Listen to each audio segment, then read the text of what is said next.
Tonight begins a 3-day period in the life of the church known as the Triduum. While this term is most frequently used with regards to Maundy Thursday, Good Friday, and Holy Saturday, it can be any 3 days of preparation for any feast.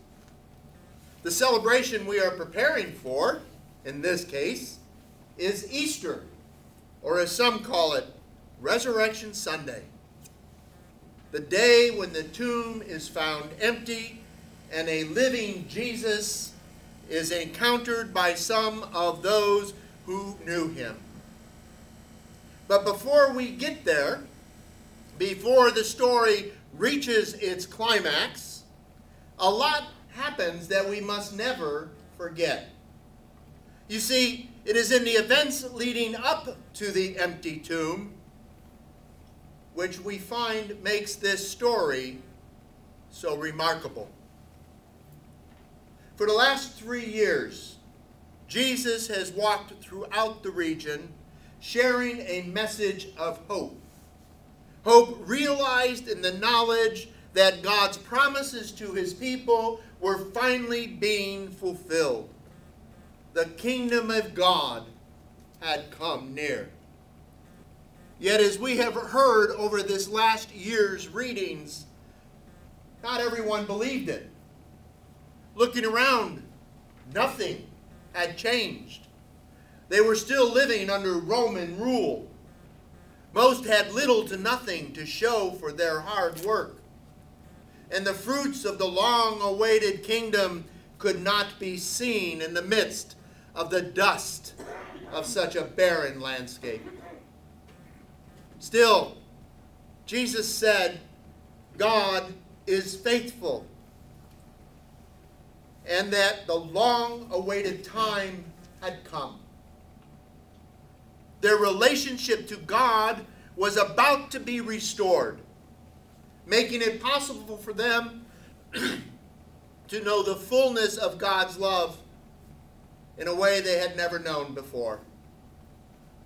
It would be the restoration, he says, that would enable them to realize that which once held power over them no longer had power to do so again.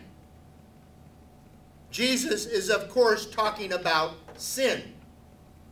However, Israel is thinking Roman rule, and they know that no one man alone can by himself overthrow an army. I guess they forgot about Moses. One man who, with the power of God at his side, broke the bonds of Pharaoh's slavery. It's easy enough to see how they could forget something like that. When freed from slavery, they found themselves wandering in the desert, hungry, afraid, and frankly not living the good life the prophets had promised. Even after entering the promised land, it was more of the same. The land was not simply given to them as they expected. They had to fight for it. The promised abundance of milk and honey could not simply be taken hold of and enjoyed. They had to work for it. And the peace they so desperately wanted to know required them to place a trust in God that they were unwilling or unable to do. Now, we all have these wonderful images of the disciples dutifully following Christ from town to town. Granted, at times they seem just a little bit dense or rough around the edges, but we often envision them as pillars of faith. That may be what they become, but in the days leading up to the crucifixion, Jesus looked over the motley crew he had assembled and realized he did not have a collection of the sharpest crayons in his box. If they were to succeed in continuing his work of reconciliation in the world, let alone get through the fears and dangers of the coming days, their hope had to be in something more concrete than just words, more visible than just his miracles. He knew that without something they could see and touch, they could easily, like Israel had done so many times before, lose sight of what it is they had received. And instead of holding on to the kingdom of God as was revealed through Jesus Christ, they would once again seek the kingdom as it had been envisioned by mankind. So gathering them together one last time, he sits them around a table. As they finish their meal, he begins to tell them a story at which he tells them the time has come. This was to be his last night with them. And there were things they needed to know before he left them. To begin with, they needed to know they were loved. And the love he spoke of was more than just the love between two friends or even siblings. It was a love like that of a parent for a child. A love that connects one to another in such a way that it can never be undone, even in death. He goes on to say that this type of love transcends this life and reveals its fullness in the life to come. It is for this reason he tells them he will be with them always. When they ask how this is possible, he will tell them that after he is gone, he will send another to make God's love known to them and to guide them into all truth.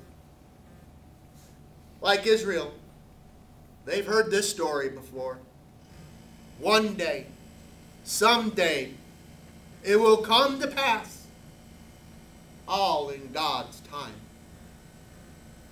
More promises to wait on. More that seem unattainable in this real world. Jesus knows their struggle. So he gives them something real to be a visible sign of his presence. He picks up a loaf of bread and tells them, this bread is my body, which is broken for you. After giving thanks, he breaks it and he shares it with them. The bread is not only a visible sign, visible reminder of who he was, it is a reminder of something else he told them long before this night. That he was the bread of life that had come down from heaven. This bread was not to sit on a shelf and be admired or worshipped like an idol might be. It is to be consumed. For as it is, they are reminded that he will continue to nourish and strengthen them along their journey. He was, he is, he will. This is his promise. He then picks up the cup of wine and he tells them it is his blood, poured out for them and for many for the forgiveness of sins.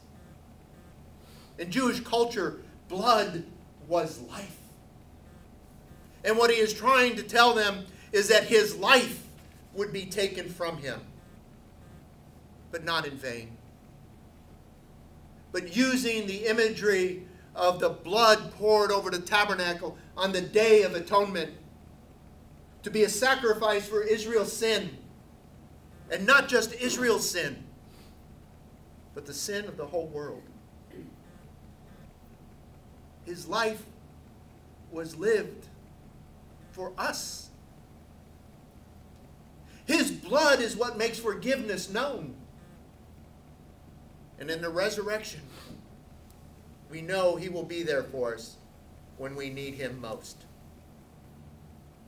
He was, he is, he will be always. That is his promise. All he asks of us is that we love one another as he loved us. You see, when we love one another as he loved us, we do so not with human passions, but with divine essence. And in doing so, God's love, not ours, is what is revealed.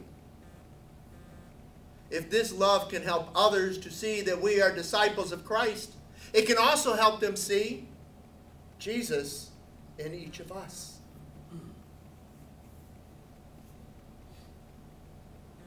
Just as it is seen in the breaking of bread and in the cup, they know Christ is with them. We become the living witnesses of who he was, who he is, who he will always be. Because we know the end of the story. We know that this love really is capable of building a bridge. A bridge between this world and the world to come. A bridge that will enable Mary to meet Jesus in the garden on the third day. A bridge that makes it possible for two disciples who, after Jesus is handed over to suffering and death, after he is placed in the tomb, are able to meet him on that road to Emmaus. A bridge that enables Jesus to meet with his disciples in that upper room. And again, along the shore of the Sea of Tiberias. A bridge that today enables us to know that he is with us in the breaking of bread and in the cup. We can see this. But remember, the disciples cannot. Not because of their short-sightedness, but because they are living it. Day by day. Hour by hour.